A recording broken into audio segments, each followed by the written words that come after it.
Welcome to the DCTV news program. I'm Kendra Cook. Dolores County Broadcasting Network is the producer of DCTV with support from the Southwest TV Translator Association. If you have a news topic or event that you'd like to see covered, give us a call. The studio number is 970-677-4119. Today's show runs Thursday at noon and is uploaded to our YouTube channel and our DCTV News at Noon Facebook page to watch on demand. Today is July 19th, 2018. And now the news at noon.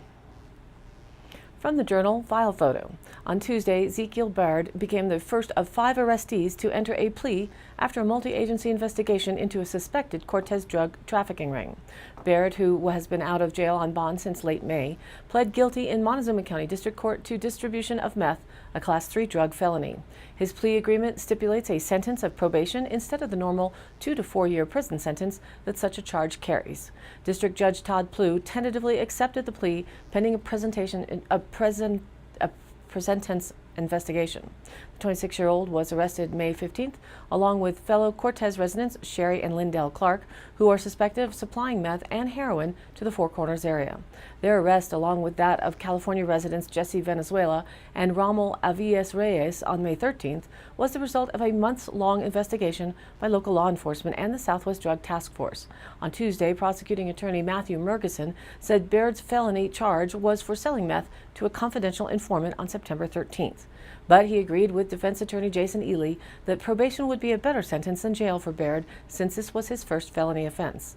The DF3 plea is appropriate, but prior to incarcerating someone for what could be a long period of time, we should look at whether there's a possibility of rehabilitation, he said. He said the only other criminal offense on Baird's record was a traffic violation and added that he has followed all the court's rules while out of custody. Ely said Baird made some bad decisions, but that he believed he was unlikely to fall into criminal behavior again. At Ely's request, Plew ordered a modification to Baird's pretrial services agreement that would allow the suspect to remove the ankle monitor he has been wearing since his release. Baird's sentencing hearing was scheduled for 1:30 p.m. September 18th. On July 11th, the Clarks waived their right to preliminary hearings and are scheduled to enter plea agreements on August 16th and 21st. In a court appearance on Wednesday, Aviles Reyes also waived his preliminary hearing and had a plea hearing scheduled for July 27th. Aviles Reyes' defense attorney Kelly McCabe said his plea agreement will likely require him to plead guilty to possession of a controlled substance with intent to distribute, a Class 3 drug felony. It will stipulate a 2-year deferred judgment on sentencing. He said due to the likelihood that Aviles Reyes will be deported in the near future. Venezuela's preliminary hearing, originally scheduled for Wednesday afternoon, has been postponed to August 18th at the request of his attorney Brian Williamson. From the Durango Herald, photos courtesy and Jerry McBride. Democratic candidate for Colorado's 3rd Congressional District, Diane Mitch Bush, opposes Representative Scott Tipton's recent suggestion to open more federal land to livestock grazing during this time of extreme drought. Mitch Bush, a former Colorado State representative, spoke with the Durango Herald's editorial board on Wednesday about her views. Congress is considering legislation that would open hundreds of thousands of additional acres of federal land to grazing by livestock. At a hearing last week, Tipton recommended the government enlist help from ranchers and farmers to better protect federal lands. Tipton, representative Republican from Cortez, claims farmers and ranchers would protect ranges, reduce fire threats, and protect nature. Typically, they remove invasive weeds and build stock ponds that could be used by wildlife, he said. The premise does not quite fit the facts, Mitch Bush said. Talking about this as a solution to fires is interesting. I don't think it will work even if you did it. I don't think it's a good idea, she said. Mitch Bush is concerned that if local ranchers graze uncontrollably, ranges could be unusable and bodies of water could degrade. She said numerous range management programs have been effective in mitigating the impact of cattle grazing on watersheds. With all due respect to Mr. Tipton, I don't think he has studied range management very closely, Mitch Bush said.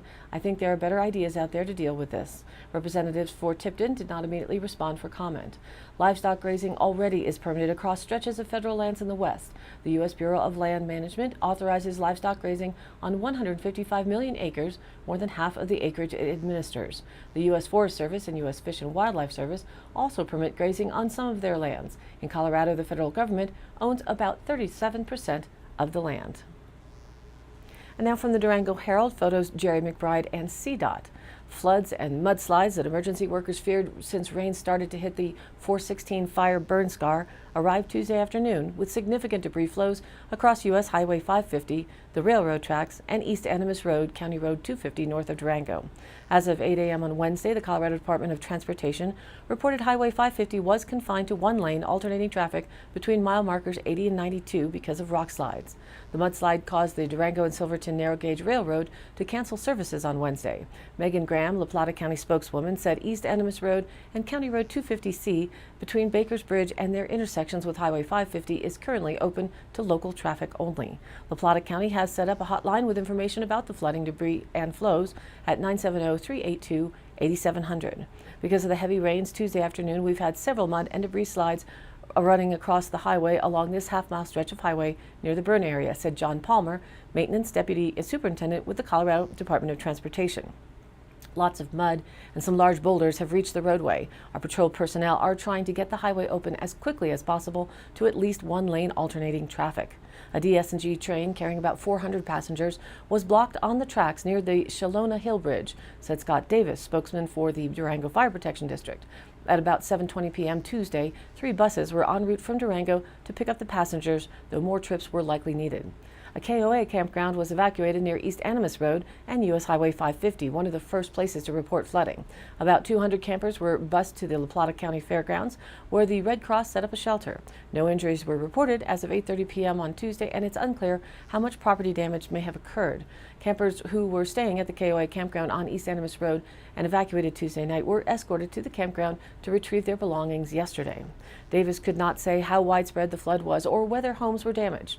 The Hermosa area is on pre-evacuation notice because heavy rains in the upper portion of the watershed can take a while to reach homes, said Butch Knowlton, Director of La Plata County Emergency Management. Firefighters were investigating 2 reported gas leaks, one at the KOA campground and one on the East Animas Road.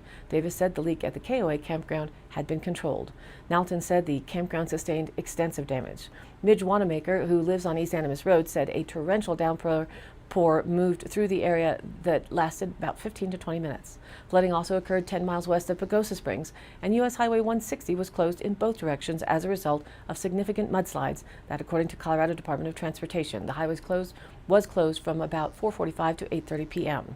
CDOT's website this morning still stated that westbound traffic on Wolf Creek Pass between mile markers 157 and 185 was restricted to loads no wider than 10 feet.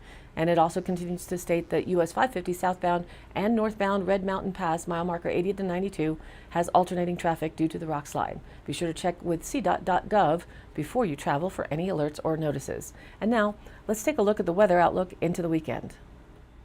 The National Weather Map shows a high pressure moving into the western U.S. with more lingering rains and thunderstorms still spotty over the southwest.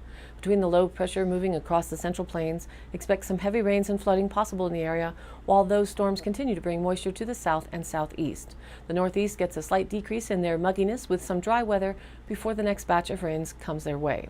Regionally, isolated showers and thunderstorms will be possible in the San Juan Mountains. While coverage will be less than in prior days, some lightning and heavy downpours will still be possible. Monsoon moisture will finally increase on Friday, and coverage of afternoon showers and thunderstorms will increase. There'll be a better chance of heavy downpours and strong gusty winds on Friday and Saturday. Flash flooding may affect sensitive drainage basins near recent fires and burn scars. The local 5-day outlook: today sunny with a high near 93. South-southeast winds 5 to 10, becoming north-northwest in the afternoon. Tonight partly cloudy with a low around 61. North-northwest winds 5 to 10 miles an hour, becoming east-southeast after midnight. Then Friday, a 20% chance of showers and thunderstorms in the afternoon. Mostly sunny with a high near 90. East-southeast winds 5 to 10 miles an hour, becoming west in the afternoon. Friday night it remains at 20% chance of showers and thunderstorms before midnight. Mostly cloudy with a low around 61. North-northwest winds 5 to 10, becoming east-southeast after midnight. Then Saturday, a slight chance of showers with thunderstorms also possible afternoon. Partly sunny with a high near 88. Southeast winds 5 to 10, becoming west in the afternoon. Chance of precipitation is 20%. And then Saturday night, a chance of showers and thunderstorms before midnight, and then a slight chance of showers after midnight. Mostly cloudy with a low around 61. The chance of precipitation raises to 30%. And Sunday, it drops to 10% chance of showers and thunderstorms afternoon. Partly sunny with a high near 88. Sunday night, a slight chance of showers and thunderstorms before midnight, mostly cloudy with a low around 61. And now Monday is showing a slight chance of showers and thunderstorms afternoon, mostly sunny with a high near 89. Monday night, a slight chance of showers and thunderstorms before midnight, partly cloudy with a low around 60. And then now Tuesday, it'll be mostly sunny with a high near 89. Tuesday night, partly cloudy with a low around 61. And now back to the news. From the Journal, file photo. Weatherill Mesa on the west side of Mesa Verde National Park closed early Wednesday after a small wildfire. Christy Brown, the park's public information officer, said in a news release Wednesday afternoon that a lightning strike had sparked the fire, dubbed the Rock Springs Fire. It had reportedly spread over about 1 acre on the mesa by 4:30 p.m. Brown said Mesa Verde's fire engine and hill attack personnel were battling the fire and visitors to the area were being evacuated. Brown said she expected the fire to be contained by the end of the day, but added that she would post updates about possible closures on the Mesa Verde National Park Facebook page. Chapin Mesa, which contains the main group of ancestral Pueblo ruins, was unaffected by the fire, according to the release. Weatherill Mesa Road is normally open from 8 a.m. to 7 p.m. daily during the summer. From the Journal, AP Photo and AP File. A retired professor testified Tuesday that he found evidence that billions of particles of plutonium had escaped from a former nuclear weapons plant in Colorado and settled on land that is now a wildlife refuge, raising concerns about whether the site is safe for the public. But an attorney for the federal government countered that the study was done in the mid-1970s and that the Environmental Protection Agency determined years later that the site was safe. The exchange was part of a hearing in federal court over whether the public should be allowed onto Rocky Flats National Wildlife Refuge west of Denver. The U.S. Fish and Wildlife Service wants to open trails at the refuge, but environmental and community activists filed a lawsuit to block the plan, saying the agency has not adequately studied its safety. Attorney Randall Weiner asked U.S. District Judge Philip Brimmer to issue an injunction delaying the opening at least until their lawsuit can be heard. They, the agency, won't suffer if they wait a couple of weeks or a couple of months until Your Honor rules on our case, Weiner told Brimmer. Justice Department Attorney Jessica Held said the site has been studied and found safe. Brimmer did not issue a ruling after the day-long hearing and did not indicate when he would decide. Rocky Flats was the site of a government plant that manufactured plutonium triggers for nuclear bombs from 1952 until 1989. The area where plutonium was processed underwent a $7 billion cleanup, but remains closed to the public. The site's buffer zone, about 8 square miles surrounding the manufacturing site, was turned into a refuge. The Fish and Wildlife Service plans to open some trails to the public in September. Opponents say hikers, cyclists, and horses could stir up plutonium particles and dust where they could inhale it or inadvertently carry it off-site. Harvey Nichols, a retired University of Colorado professor who studies the long-distance movement of small particles, testified Tuesday that when he analyzed snow that fell on the buffer zone in the 1970s, some areas had plutonium particles in concentrations up to 100 billions per acre. Under cross-examination by Held, Nichols acknowledged he has not gone back to study the site since the EPA declared it safe in 2007. Nichols said he wanted to, but was unable to get funding. Weiner argued that the Fish and Wildlife Service changed the routes of the planned trails after the EPA's finding, and that the trails covered newly acquired refuge land that the EPA had not studied. He said the government should examine those changes to see if they would affect the safety of the site. Held said the trail changes were minor and that the additional land was never part of the original Rocky Flats site. And the Dolores County Fair is hosted by the local CSU office and 4-H Club. It will be held at the Dolores County Fairgrounds August 9th through the 11th. You'll want to come out and check out all the entries, along with the Junior Animal Show and Ice Cream Social on Friday night between 4 and 6:30 p.m. The full event schedule is online on our Facebook page. And also announced from the Journal, the Montezuma County Fair returns July 27th with a few new events in addition to the traditional 4-H Club contests. And that at the Montezuma County Fair is where our Dolores County children for the 4-H will be showing their large stock animals. An evening car race is the new event to kick off the week-long fair at the Montezuma County Fairgrounds, followed by 4-H shooting sports the next day and livestock judging starting July 30th. Kids Day, a popular family event last year, will return on August 1st, and the new Fair Board has scheduled some new events as well. Board member Kelly Comiskey said the major additions this year include a concert by country singer Richie Law and the fair's first ATV Rodeo. The ATV Rodeo is a contest scheduled for July 31st in which participants use 2-, 3-, and 4-wheelers to perform the kind of barrel racing patterns usually done by horses. Comiskey said it was organized by a parent group like many of this year's events. A lot of families stepped up this year, she said. We've had a lot of help and a lot of support. Other new events this year will include a water fight put on by the Lewis Area Volunteer Fire Department and a dummy roping contest for all ages. Comiskey said also that about 16 food and craft vendors have signed up, in addition to the 4-H concession stand, which raises money for the program. Comiskey said the Fair Board decided to bring back Kids Day because of its success last year. Emergency services personnel will give demonstrations for children, including one with a helicopter, and volunteers will provide other family-friendly activities throughout the day. The County 4-H program will hold its usual contests.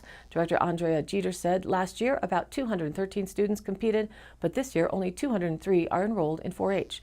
And Jeter said several haven't turned in projects. But she also said certain contest categories are more popular this year than before, like sewing and quilting. The county fair is free to the public, although a few events like the August 2nd concert do require ticket purchases. Concert tickets, which cost $10 a person, can be found at the fair's new website, MontezumaCountyFair.com, along with the entry forms for several non-4-H contests. And now for the full Dolores County Sheriff's Roundup for the week of July 9th through the 15th. A report of a fire on Bug Point in San Juan County. This was reported to San Juan County, Utah by dispatch. Report of tree fire on County Road W. Fire department and a sheriff's deputy responded. Report of a blue and white UTV driven by a young child on the town streets making unsafe turns was reported, and officers investigating. There's a report of a single tree fire started by lightning in Pleasant View, in the Pleasant View Fire District, and dispatch reported to Cortez Dispatch, who paged them out. A report of a non-injury vehicle versus deer accident at Cross Canyon. An officer responded and helped get the vehicle back on the road. Report of a non-injury vehicle versus deer accident at mile marker 64. An officer responded and waited with the driver till Colorado State Patrol got to the scene. That concludes today's portion of the weekly roundup. Stay tuned for continued updates next week. And now today's High Canyon Country's happenings. This Friday, July 20th, join Wild Edge Brewing Collective in Cortez as they welcome Kevin Frazier back to the brewery, this time as a solo act. Kevin's soulful guitar and vocals will be sure to get your foot tapping and leave you in awe of his raw musical talent. There's no cover charge. The music runs from 7 to 9 p.m. And this Saturday, July 21st, head out to the State Line for their 3rd annual Show and Shine. Bring your bikes, cars, trucks, and hot rods to show them off. Registration starts at 10 a.m. and ends at 1 p.m. The Dove Creek football team will be out parking cars and raising money for the team. Food and drink specials will be held all day. Extended happy hour is running from 3 to 7 p.m. There'll be raffles, awards, and prizes. And the live music by the Red Rock Outlaws will start at 4 p.m. There's a free shuttle from Dove Creek to Monticello. Ask about their RV park and stay the night. Call them for more information at 970-677-2649. And here's a unique local offering, the July 27th through 28th Labyrinth Walk with a Horse at the Buffalo Women Ranch in Dove Creek. This 2-day workshop will involve small group or individual equine experiences, followed by a meditative walk through their labyrinth while leading a horse. A powerful opportunity for anchoring one's heart's desires and leadership skills. Lodging is available in Canvas Yurt on premise. Lodging is Friday and Saturday night. Workshop ends on Sunday, 7/29 by 6 p.m. Food is provided for Saturday and Sunday, self-serve breakfast, lunch, and Saturday dinner is served at BWR Ranch House. The cost is $375. For details, call 970-677-2939 or visit their Facebook page. All of these happenings are posted on our DCTV News at Noon Facebook page, along with our YouTube channel, on-demand replays, weather, notices, and original stories and local posts. To share your event or information, contact us. It's dcbnnews@gmail.com or call the station at 970-677-4119. Thank you for tuning in. News at Noon airs at noon Monday through Thursday and then is available on demand online on our YouTube channel and our DCTV News at Noon Facebook page. Please like us there and share it with a friend. This has been a production of DCTV. For the News at Noon program out of Dove Creek, USA, I'm Kendra Cook. Thank you for watching.